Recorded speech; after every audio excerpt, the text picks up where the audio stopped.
Welcome, everybody. This is Erica from The Harsh Reality. I just want to do a quick sound check. Can everybody hear me out there?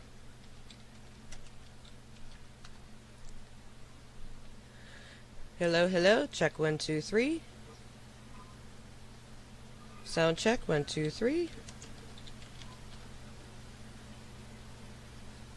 Sound check 1, 2, 3. All right, sounds good. All right. I want to welcome everybody and thank you everyone for coming to the show tonight. We have a extra special guest. We have ex-Congresswoman Cynthia McKinney. Welcome, Cynthia. Well, thank you very much for inviting me to come on The Harsh Reality because you know what? The sad fact is that reality is extremely harsh. And as long as we continue to take the blue pill. Uh-oh.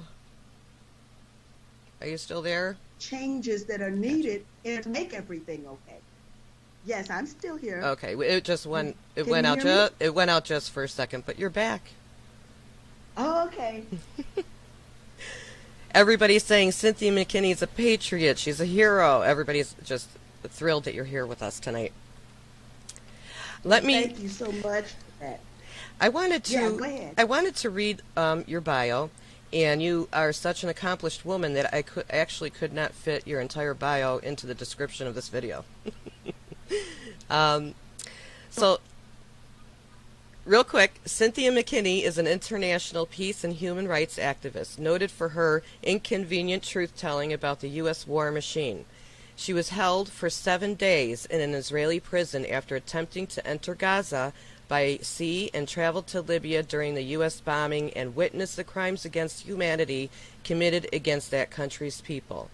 In addition to Libya, she has traveled to Cuba, Syria, Russia, Iran, Pakistan, and as she puts it, wherever U.S. bombs are dropping or the U.S. sanctions are biting. She is the author and or editor of 3 Clarity Press books. She has written 1 book, Ain't Nothing Like Freedom, and edited the Illegal War on Libya and the 2018 book, How the U.S. Creates Shithole Countries. She holds a bachelor's degree from the University of Southern California, an MALD from the Fletcher School of Law and Diplomacy, and a PhD from Antioch University. Cynthia McKinney is a former U.S. Congresswoman and Green Party nominee for the presidential race of the United States and is an assistant professor at North-South University. Aren't you learning Chinese too? Yes,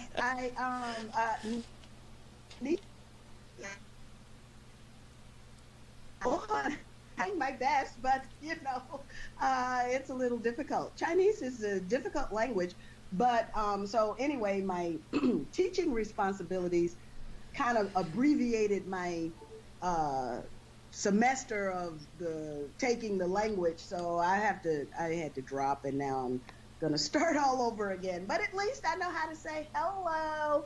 How are you? I'm doing fine. Well, I love the fact that you are always taking on new challenges and you never sit still. Well, yeah, because I think life is movement. Mm-hmm. And when our bodies aren't moving and our brains aren't ticking, maybe we're dead. Yeah. And so I'm not ready to be dead yet. As long as I'm breathing, I want to be moving. Thank goodness. Thank goodness. You're going to hear a little bit of a sound. I got to turn up the volume. All right. Aren't your lights in the back so pretty? And you have an aquarium back there. I do. It's exactly what I've always wanted. Yeah, I fell in love with the saltwater aquarium hobby, and I used to do freshwater, but since I ventured into saltwater, I've never looked back. It's hard though, isn't it? It is. But when you get the hang of it, then it's okay. I'm going to ask the chat if your sound is better now. Okay, that's better. Yes, it is. Okay, let me also I have some I have a little studio that I've made up.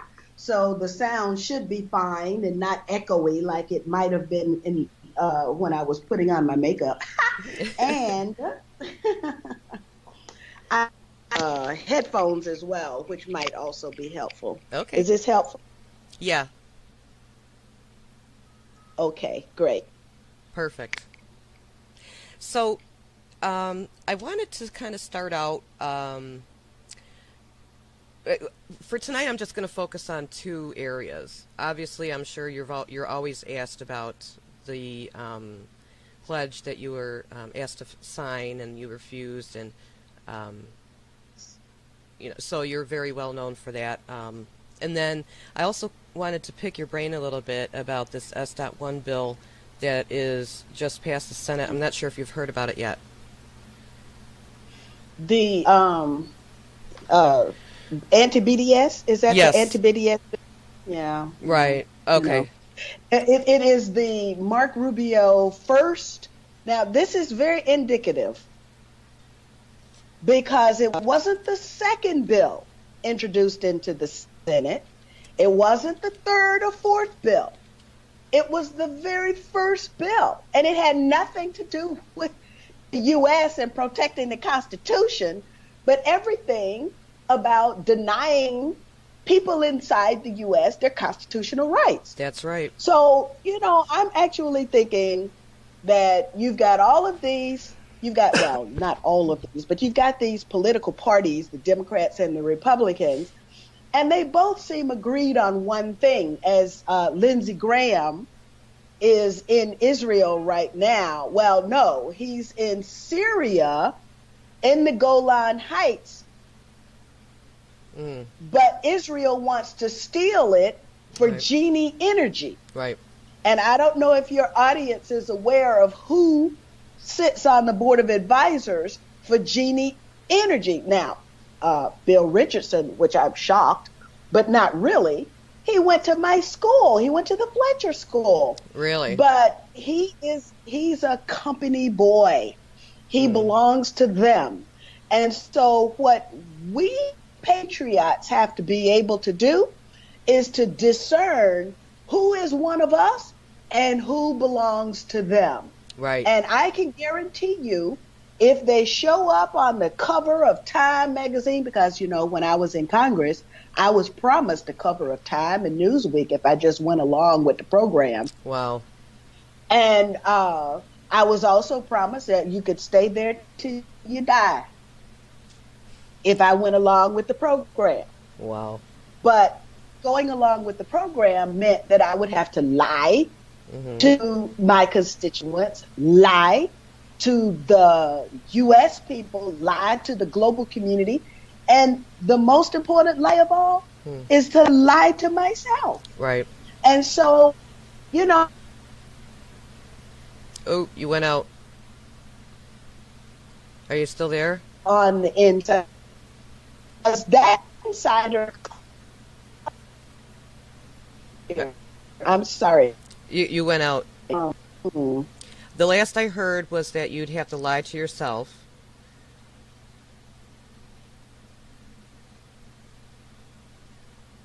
Are you still there? Uh-oh. Connection is poor. Unfortunately, Are you there, Cynthia? Cynthia? Hello? Are you there? Cynthia? I know you're there. Can you hear me? Hello? Oh, man. okay, Are I you there? have a Are you very there? poor internet connection. Oh, you Yes, do? I'm here. Okay, okay. Let's see. All right. The last we heard was you'd have to lie to yourself. Yes, I have to lie to my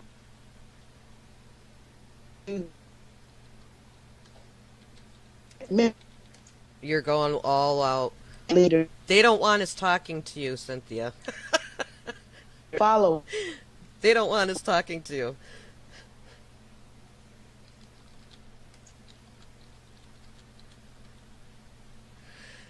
Oh, I can't hear you. I can't hear you. Okay.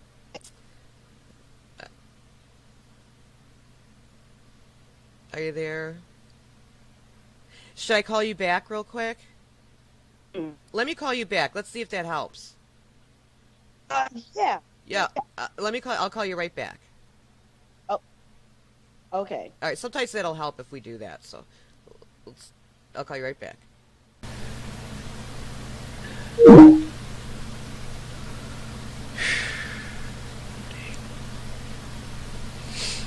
All right.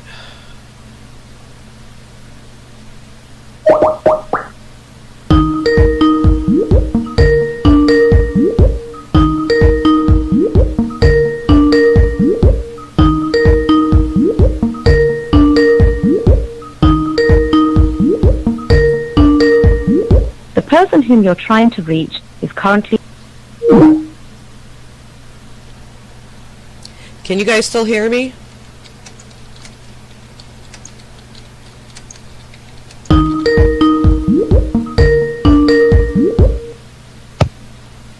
Hello? Erica? Yes? Erica? Yes?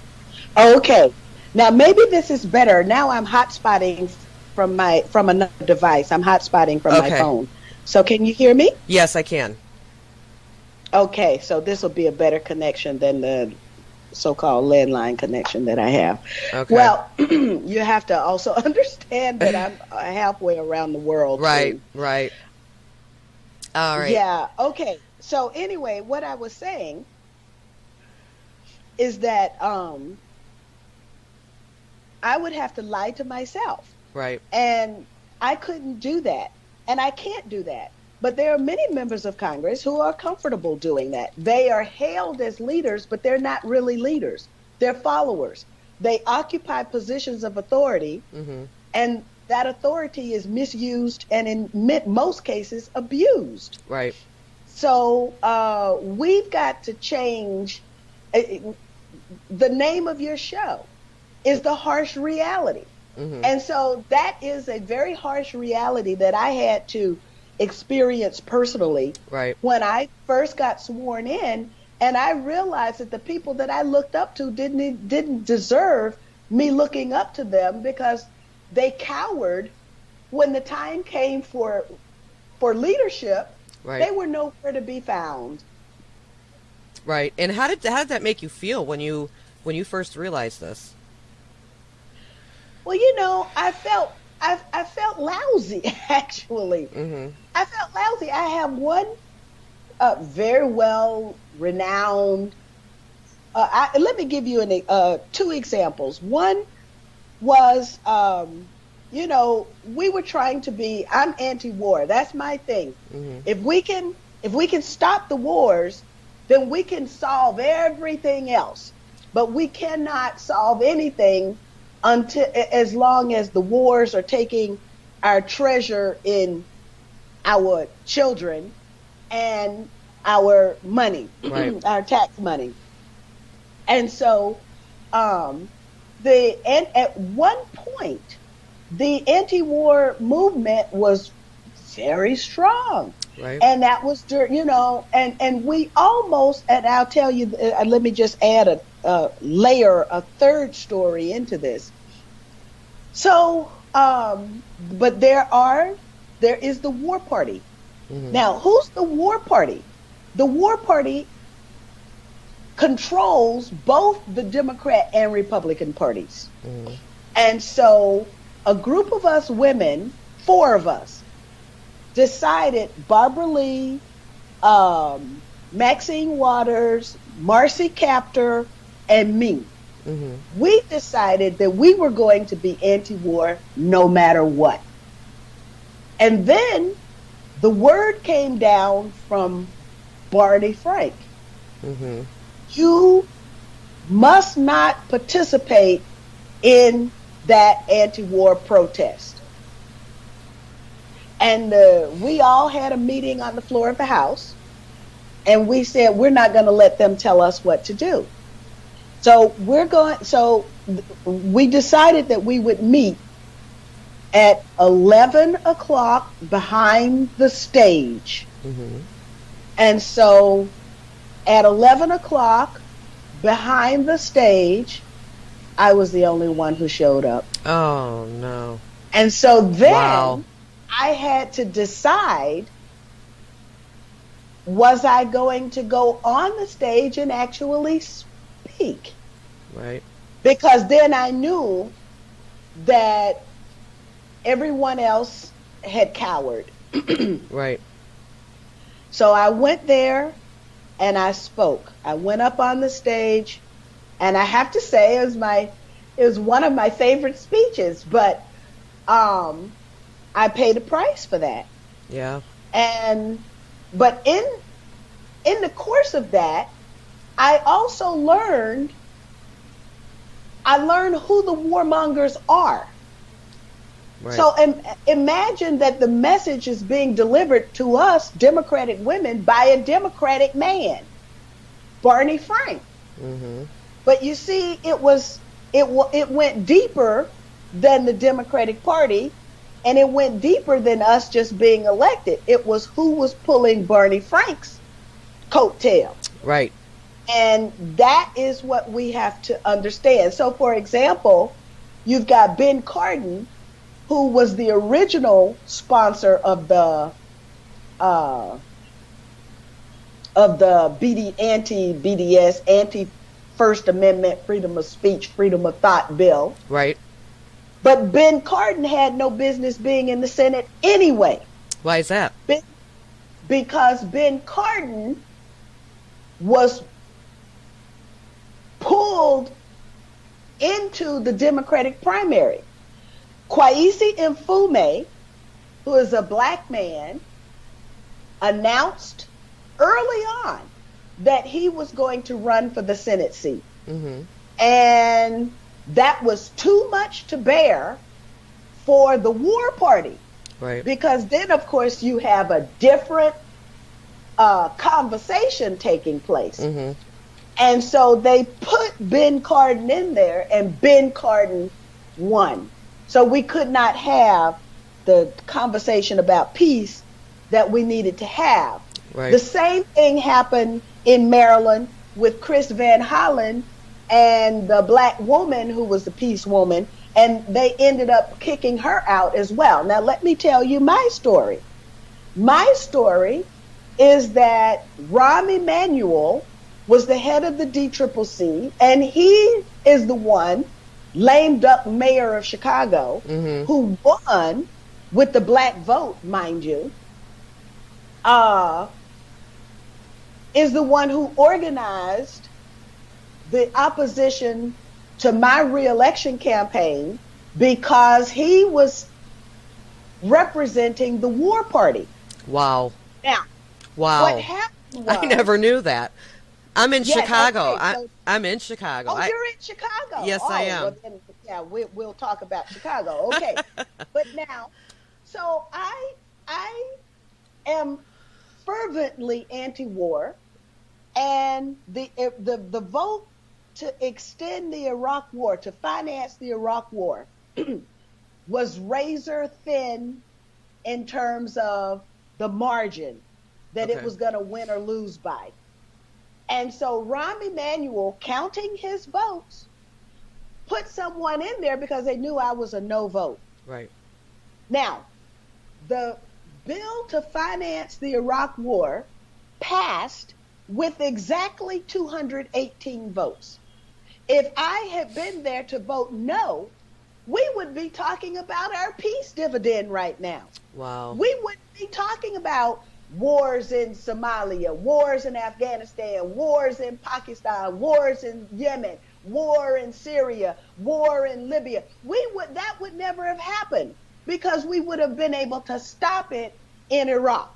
Right. But people paid more attention to Rahm Emanuel than they did to me. Mm-hmm. And so my opposition uh, was able to, had the finance from the war party and was able to win, went down there, voted yes on the war funding bill, and we've been in war ever since. We had a chance.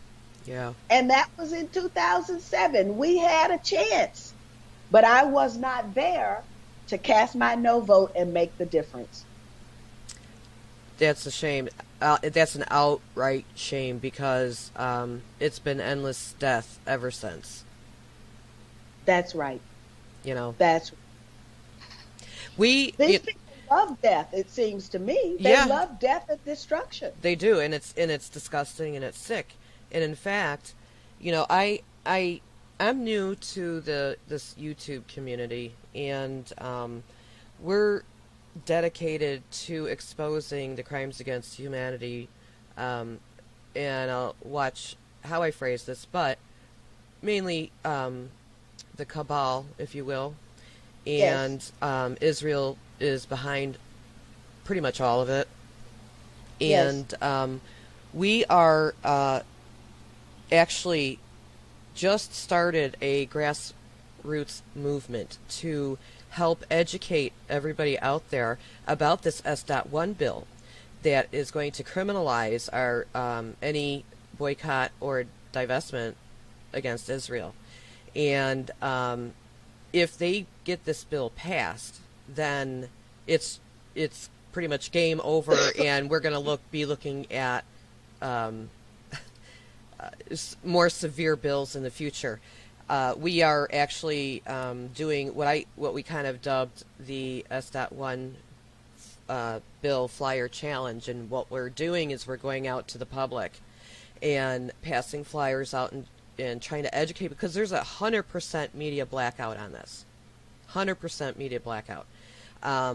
So we're working as a team, and we're trying to raise awareness, and I'm part of, loosely associated with the 9/11 Truth movement that's nationwide. They've, because this is going to impact them as well, and so I've been talking with them, and they're dropping everything right now and taking this campaign on to get this word out as much as possible. And I've been bugging some big YouTube channels here, and kind of demanding that they cover this, and we have a call to action, because public opinion does matter. It will work. They will back off if there's enough people out there who get up off their seats, out into the world, and say no. Yes. Well, that's exactly what I teach my undergraduates in Political Science 101. I teach them the power of the un. And the un is a concept that was given to us by Jacques Rancière, a French sort of philosopher. Mm-hmm. I guess you would call him a philosopher. But he basically says that the un are the people who are unseen, unheard, invisible, whose opinions, political opinions, are thought not to count until they say no. That's right. And when they say no, it becomes so powerful a force that it's unstoppable, and they create a new, he calls it a new common sense, a new conventional wisdom. Right. They create a new sort of an entirely new culture by the fact that they said no. Mm-hmm. And so what is required of us is that we have to live our lives saying no. Right. Now, the S1 bill is only one part of it. Right. Because you've got the State Department definition of anti-Semitism. Mm-hmm. And that State Department definition, which is, if you go to state.gov, let me see, state.gov, well, it's a kind of a long, I will send you the, I'll send you the link. Okay. The link. Mm-hmm. Yeah. Um, but basically, the the definition of anti-Semitism basically is any form of thought that pertains in a negative way toward Israel. Right. That's right. This is amazing. This is absolutely amazing that we take one definition. Is the page on the State Department website is defining anti-Semitism, and it's got anti-Semitism is a certain perception of Jews which may be expressed as hatred toward Jews. Well, I don't think people are hating Jews, right? Right. You know, most of us are enlightened and we don't hate anybody. Right. But we do have certain ideas about what's right and what's wrong, and killing people is wrong. But, and if it's Palestinians that are being killed, then we have a responsibility to speak up about that. yes, we do. Yes, we do. And it's going to be impossible to speak up about anything pretty soon. And I've been really pushing every time I go on. I've made numerous videos about, we need to, everybody talks about how they're ready to fight the revolution. Well, you know what? You're not going to fight a revolution with, any, God forbid, if it gets to that point, like a Mad Max world with a weapon, sitting in your house. Okay, right now is the revolution, and that means that means that we get up out of our houses and we make the time to go down to our township meetings, and we show our faces so that these senators and whoever else, they see us, and we have to get back involved. They've been able to get away with all of this for so long because, I understand life is hard and it's stressful, and, you're barely able to get through the day, but life is not going to be any easier if, God forbid, things do get, worse. And well, if they win, then life for us is over. Right. Because our lives won't matter. Our lives won't count. Right. That's the kind of world that they are ushering us into. Yes, they and are. So this literally is a fight for our lives. Yes, it is. Yes, it is. Absolutely. And so, yeah, we have to make the time. We have to get up out of that chair. You have to make the time to go down to the, be creative, think of things, if you, like I mentioned earlier, I thought of the 9/11 people, I'm trying to do that. I'm going to be going to town hall meetings. We have to get out there and do something. You have to try. Uh-oh. Are you there? Hello? Did I lose you? Oh, shit. Are you there? No.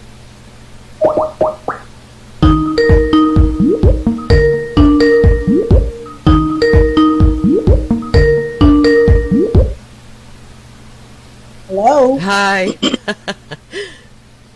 Yes, so I decided that I would just try you on my cell phone since the laptop is giving so much problem. Hopefully this will be a better connection for us. Okay.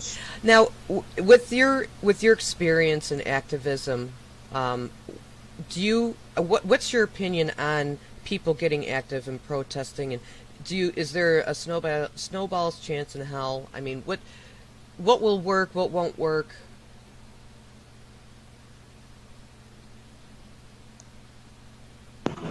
I think as I tell my students, I give them the analysis about Jacques Rancière and the importance of the UN, and I have my own dissertation about Venezuela and Hugo Chavez, where the people just rebelled, and as a result of that rebellion, you paved the way for the transformational leader to come. So there is good that can come from the struggle. If we can carry on the struggle and maintain our values and maintain the purity of our values, then I have no doubt that we will prevail, that our values will prevail. We will be the victors, but we have to go through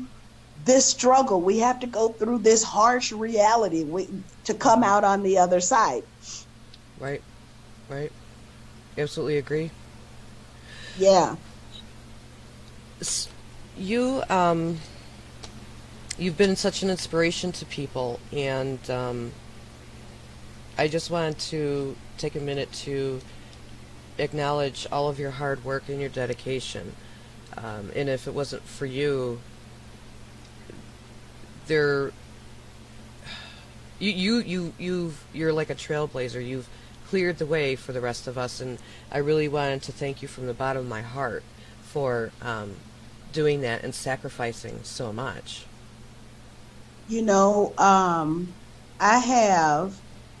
I get these messages all the time lately, and I have to, I also get messages from people asking me to help them because, I don't know, they still think that I'm able to help, but I can't help being out of Congress. You know what I mean? I can't do the things that I was able to do before. So now that I am out of Congress, though, but my song has remained the same, I'm getting these nice messages. Let me see if I have one here. Oh yeah, here's one. Someone went to my website and they wrote on my website, Cynthia, I heard you this morning here in DC on Fault Lines Radio and found the segment extremely interesting and thought-provoking. I've been wanting to do this for some time. During the Iraq War buildup, I, like many Americans, bought into the phony narrative. When I would hear you and George Galloway speak, I was opposed to your messages. I want to formally apologize to you. You were correct, courageous, and brave to stand up against the lies. Thank you for speaking up. I get messages like that a lot now because I know that it was easy for people to believe the media, and it was CNN and Fox and all of them were ridiculing me and making fun of me and making me look like I was some kind of crazy loony. In fact, the former Georgia governor called me loony. Wow. And so people called me names. They felt comfortable enough to call me names, and they called me names, and they piled on, even though piling on is an offense in football, but they piled on and they did whatever it was that, made them feel good among themselves. But now the people realize that they were just propagandizing and manipulating the vast majority of the people. But now people's eyes are being awakened, and I'm very pleased to get those kinds of messages. Right, yeah, and that you're vindicated, Yeah. You're vindicated. Yeah. I had some questions from the audience. Would you be okay with answering some questions from the viewers? Okay. Why don't we do about 15 minutes of questions, and then I'll have to pull out. Okay. That'll be great. All right. And then, as soon as you're available next time, if you wouldn't mind coming back, I'd absolutely love to have you back.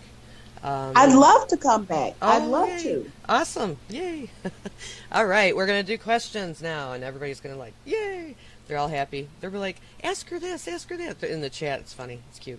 Okay, so the first question, is Cynthia McKinney familiar with the anti-Semitism laws that took place in the USSR under Stalin, which were punishable by death? Oh, the short answer is no. I'm not familiar with that.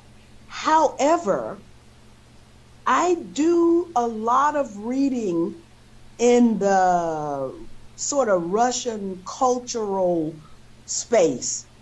And what and they talk a lot about things that happened under communism. And I have never considered, how can I say this? But there was a lot of bloodshed. I'm just now learning that they kill people like crazy. Oh, the communists. In a brutal and grotesque way, in the most imaginative way. 66 million people they murdered. I'm only just now learning this. And if you have some reading material, or if someone in your audience has some reading material, please share it with me, because I want to know. I'm thirsty for the knowledge. Absolutely. I'd love to send you some links, and I will definitely do that. Absolutely. Okay. Next question. Do you think Ilhan Omar is a psyop, or is this for real? Or is this to kick off this anti-Semitism bill? I don't know yet. Because, I've kind of seen it all and been through it all. Right. So I'm not one that's easily convinced. So I know that she would have a certain predilection. The problem, though, is on the vote. There was a vote on the anti-Semitism envoy, that bill, and all of them, AOC, Cortez, and Ayanna Pressley, Ilhan, and there's another one, Rashida Tlaib. They all voted in favor of it. And so that was like the very first AIPAC bill, which was this anti-Semitism envoy. So you have a person in the State Department whose portfolio is to just travel the world and say, you're anti-Semitic, and to write this definition of what anti-Semitism is. So I encourage your audience to look that up, State Department, state.gov, anti-Semitism, and the link will take you, the search will take you directly to the link where they've defined it.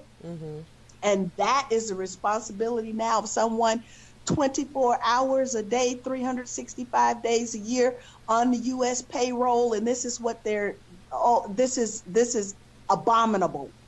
But those four, the celebrated four, voted yes for it. Yeah, so who knows? Who really knows? Yeah. Right. That's right.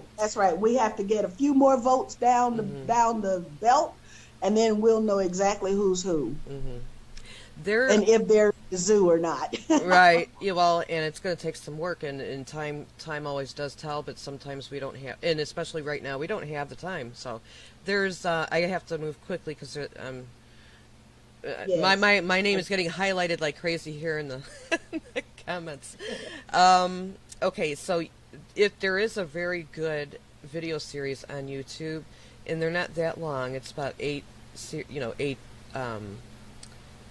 they're cut up into 8 sections, and it's called Europa, The Last Battle. I will send the link to you, though, so you don't have to. Please do. Yes. Absolutely, I will. We have a next question. What do you think of the new Green Deal? Because we know you ran as a member of the Green Party, and let's see, it's pertinent as S.1 because it is in line with the UN Agenda 21 and 30 Sustainable Redevelopment in the Globalist Endgame. Are you familiar with that at all? Well, I'm not familiar with it enough to make a comment about it, and that is because I haven't read I understand it's either a series of proposals or it's a piece of legislation, and I would really need to read it to understand exactly what the proposals are. Of course, I'm an environmentalist, and I am a tree hugger, and, right. And I'm very proud. In fact, I want to, my goal in my my next career, because, we change these things all the time, will be actually to be a farmer. My son is an urban farmer now. Oh, nice. And so I want to be a farmer. And now with the change in the law on the hemp cultivation, I want to be a hemp farmer. All right. So that's exactly what I'm thinking about. And I know that's very hard and also dollar intensive, and I don't have a whole lot of dollars, but hopefully I'll be able to put something together in order to make a little something happen in that regard. That's at least, maybe 3 or 4 years down the road, I could say. Oh. So yes, I consider myself to be green, but now am I AOC green? I'm not sure. Right, yeah. I've actually, I've done a couple, I'm learning this. I've done a couple of videos on the USMCA and how that is tying into the new Green Deal, and that climate change is actually being used as population control. But we could talk more, about that, another time. But it's interesting how they put up all these multiple battlefronts all at the same time, Yes. and it's really, really overwhelming, Yes. We have to divide our labor, Right. so that those of us who do politics, we do the politics, and the rest of us who do the Constitution, and somebody does the Constitution, and we have our trusted few who can give us guidance on the things that we're not specialists in. Right. And so then once we have our own little circle, then I can say, oh yeah, because like now I'm all about the Constitution, right? So and that includes for me, my voting record back when I was, I was under Chuck Schumer, and Chuck Schumer is like the #1 gun control person. But when I saw Hurricane Katrina and what was going on at Hurricane Katrina, I said, wait. You can't strip people of their constitutional rights. That's right. And I saw them losing their constitutional rights to bear arms. And then I said, oh, no. Then I began to rethink the whole thing. And now I'm like, I want to stand my ground too, right? Yeah, absolutely. So anyway, so we have our Constitution people, we have our jury people, because I also believe in jury nullification. I want to see those people in 1600 Pennsylvania Avenue, they need to be in prison. And until they get their justice, then I don't think anybody who has done anything that doesn't harm anybody else should be going to jail. So I believe that the jurors need to act on behalf of nullifying the laws that are not being executed properly. Anyway, I know my time is winding down. Okay. But I really appreciate having come and spent this time with you. I apologize that they called me to go and run an errand for the school, and so then that cut us like 10 minutes off. But I'll come back. All right, that's awesome. And we can just get into it and have some fun for a little while. Monica Schaefer wanted to say hello, and she said that you're her hero. I don't know if you had a chance to watch that video. Oh, and you know what? I watched the video, and I'm just trying to say now, why is this? But exactly what's going on in Europe right now, and I'm going to tell you something else. Just quickly, 9/11, September 11th, truth. That's right. We Amen. need to have September 11th truth. Yes, we do. Because when I was in Paris, what they said was, if you want 9/11 truth, you're a Holocaust denier. I said, what does that have to do with that? Right. And maybe it has a lot more to do with a whole lot more than we know, and we deserve to know. That's right. Well, thank you so much for coming on, and let me sign off for the chat, and then if I could just say goodbye to you privately for 1 second. Okay, All very right. good. All right. Bye, And guys. bye.